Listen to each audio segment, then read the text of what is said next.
Hello and welcome to France 24's weekly music show. I'm Jennifer Ben Brahim. Today I'm delighted to be joined in the studio by Nigerian singer-songwriter Keziah Jones, who's back with his first record in over a decade. Alyssa, tell me what's on your mind, girl. You keep me wondering, whatever happened to me? An autobiographical journey from Lagos to London to right here in Paris, Alive&Kicking, is a musical résumé of sorts of Keziah's more than 30-year career. He joins me in the studio to tell us more about this album full of his signature blufunk sounds. Keziah, hello and welcome back to France 24. Thank you, thank you. Now, we just heard one of the tracks off the new album, and it's one of two original songs that is mixed in with some of your most iconic hits, such as Rhythm is Love and Beautiful Emilie, but also two covers. How did you decide what songs would make the cut? Well, from touring so much, we found what songs really work live. And then also I wanted to include songs that people really liked. Emilie, Rhythm is Love, A Million Miles. So it's a combination of like songs that really work live on stage and songs that people have liked over the years, Do you have a favourite song to perform live? Live, probably something like Emilie, I think. It's a funk kind of thing, Now, you recorded the album live in Lagos, and not just in any studio, but that of Femi Kuti. Now, Femi's father is, of course, the Afrobeat legend himself, Fela Kuti, and I know that he had a massive influence on you and your career. There's one anecdote that I absolutely love, and it's about how you managed to wrangle this meeting of him. Can you share with our viewers the story? Well, Fela's been a hero since I was a kid. He was always in the newspaper. When I go to school, I go past his house. I see him rehearsing in his front yard.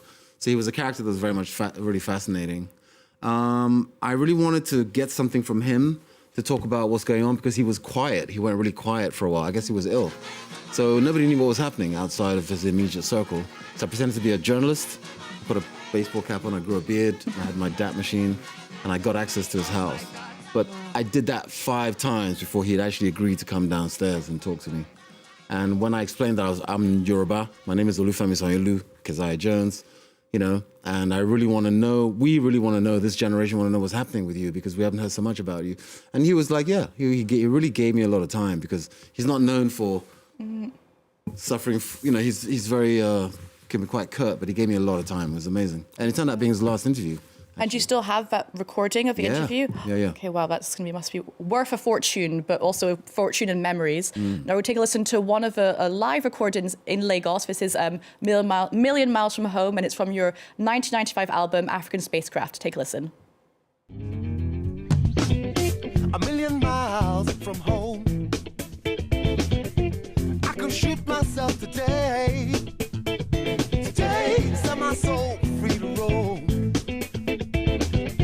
Upon this beach I love today. Speaking to the sea, dancing with the waves, yeah. So that was Keziah Jones's, of course, classic hit, Million Miles from Home.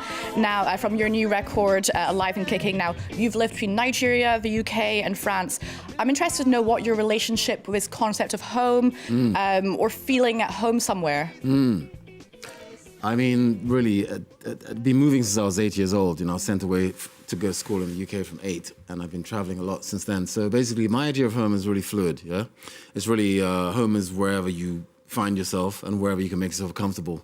I have a very fluid idea of home. So it means that the most important things I keep in mind, memories of my father, my mother, memories of certain foods, memories of certain fabrics. Those are the kind of things I take with me wherever I go, and I'm always home where I am. You performed in November for French President Emmanuel Macron and Nigerian President Bola Tinubu. So what does France mean to you? Because I know that it's been quite important to your career. Yeah. I left school very young, so I went busking. I was busking in London, and I came to Paris because I'd seen so many images of all my heroes in Paris. James Baldwin, Richard Wright, Miles Davis, Thelonious Monk, Coltrane, they all came to Paris, and I was wondering why, what is it? So I had my last £50 at the time. I bought a ticket on a ferry, £40. I came with 100 francs. So I had a place to stay for like a week, and after that I had to find my way. So basically I started busking, playing on the street, playing on the metro, and it was a really good response. I met somebody who turned out to be very instrumental in making my career happen. So France has been really fundamental because like they really accepted my music as it was and accepted me as I was. And that really helped later on when I got signed because they signed me as I was. So that was really important to me at the time. Now, you even had your first ever art exhibition in Paris that finished just this month at Paris's Eric Dupont gallery. Would you say that your art is complementary to your music? Does one medium kind of inspire the other? Basically, when I write music, I write from images. So these works are results of me writing a song, getting stuck in the writing, and then deciding to just sit down and move. So they're not pieces with any object in mind. I just wanted to flow my arm. And when I go back to the guitar, it's solved. The musical problem is solved. So I started doing it more and more. These are the results. So it was years later on when people came to my house and said, oh, you're a painter, an artist. I said, no, these are tools that I can look at and still make music from. And then this Eric Dupont became really instrumental as well. He gave me a lot of encouragement and said, you can actually exhibit these as artwork. So this is the very first time they've been exhibited, but they were just in my house for years and years. Well, hopefully more exhibitions coming up for you. Now, moving on to some other music releases this week, and this next artist, American artist, has become a bit of a fan favourite in France. He's called Teddy Swims, and is best known for his hit track, Lose Control. Now, it's really a perfect example of his blending of soul, country, and pop music. Now, he's just dropped I've Tried Everything But Therapy, Part 2, and it's a follow-up to his 2023 album. It includes the singles Bad Dreams, already in the top 5 songs getting the most airplay on French radios. And this next track we're going to listen to is called Are You Even Real? And it features Givian. Take a listen. You're so beautiful, spiritual, more like a miracle. Part of me said that you might be invisible. Too good to be true. Are you? Are you?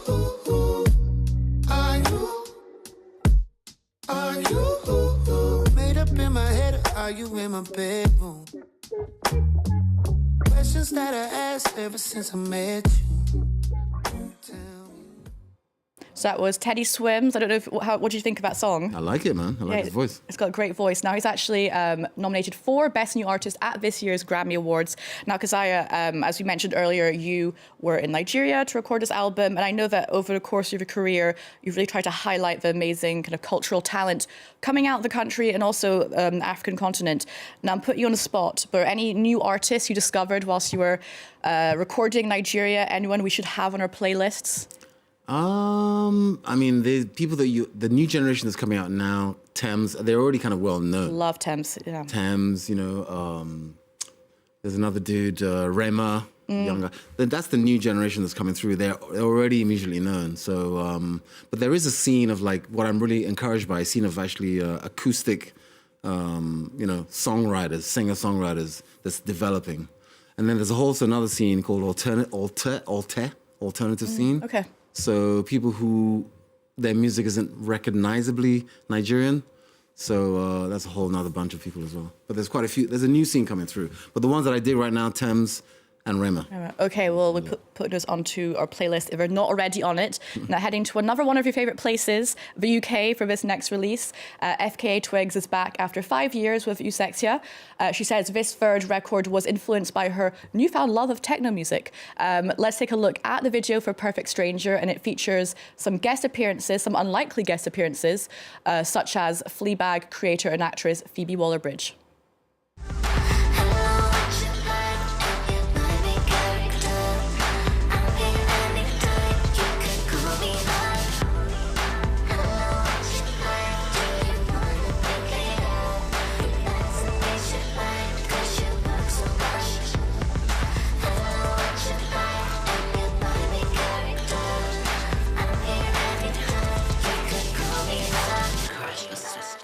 So that was Perfect Stranger by FKA Twigs. Now, as I also mentioned at the beginning, the album has 2 covers. Can you tell me more about these choices of the 2 songs that you chose to put on the album? One of them was Rick James, and the other one was a Police song, That's Too Big. Rick James, I mean, he's a big influence on me in terms of funk and pop. He made a sort of pop-funk version of things. The Police, because of Sting's bass playing, You know, they're a punk rock band, but they're reggae influences. And the particular bass line of the song was something really stuck in my mind. I want to do my version. Bed's Too Big Without You. So Police, when I first got to the UK, Police were everywhere. Yeah. And Rick James is just I think is a genius of funk music, making funk music more pop. That's why I chose those two. He also makes amazing music videos, so definitely an inspiration all around. Well, we've come to the end of the show. I want to thank you, Keziah, for coming in to speak to us about your new album, Alive&Kicking. Please don't wait a decade for new music. Now, you can actually catch FKA Twigs, as I just mentioned before, this summer at Paris's We Love Green Festival. Now, before we go, time to talk about another musician from the UK. He's a drill rapper called Central C, and he already has a legion of fans in the UK, but he's hoping to kind of get some new recruits with his debut album called Can't Rush Greatness. We'll leave you with a track, GBP, featuring the US rapper 21 Savage. Now, for more arts and culture, you can head to our website. There's more news coming up on France 24 after this. If it went to UK, would have had an AK-47 with 100 rounds. Red carpet on my trackie and Air Max. They want a boy with a London style. We ain't got generational wealth, got a couple of mil for my unborn child. If I pay man £100,000, I can get man bum right in front of a crowd. Pussy. That's GBP. The price go up if it's USD. 21. Better watch your words, I get you X by the shit you tweet. I told lil' bro if it's personal, he better jump out and do it on feet. We got something in common with scuba divers, working the guys in deep.